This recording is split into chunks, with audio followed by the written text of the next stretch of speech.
Do any of you know what this is? Most of you probably do, but for those who don't, this is a Rubik's Cube.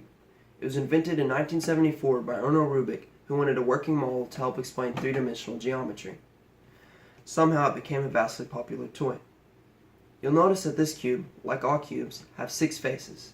The way this relates to me is, I believe I am like this whole cube, and each face is a part of my life that makes me, Isaac Coleman, who I am.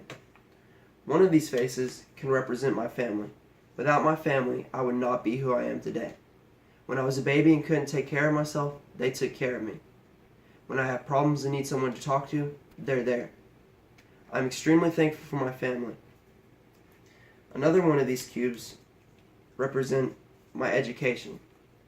One reason my education is a huge part of what makes me, me, is because for one, I've been in school my entire life, and secondly, I know that having a good education can give you a head start in this world. I definitely do not want to be behind, so I can continue in furthering my education. Another one of these faces can represent my love for music.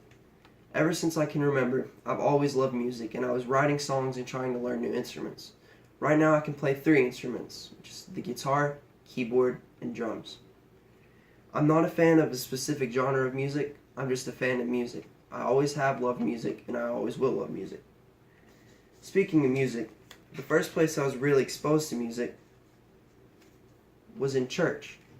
My dad is a preacher, and because of this, me and my sister have attended many church services in our life. Despite coming up with games to cure our boredom when we were younger, I believe church has really made me a better person.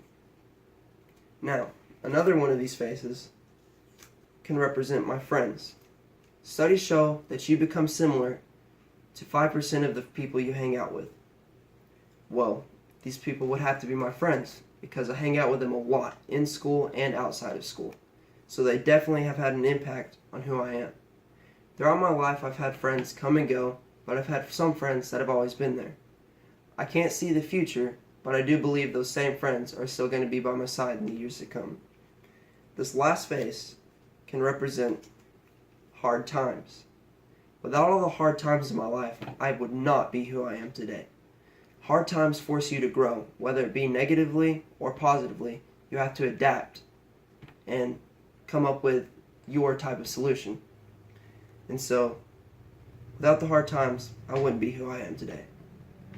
In conclusion, I believe, despite this cube being too perfect and even, that I am like this whole cube, and each face is a part of my life that makes me, Isaac Coleman, who I am.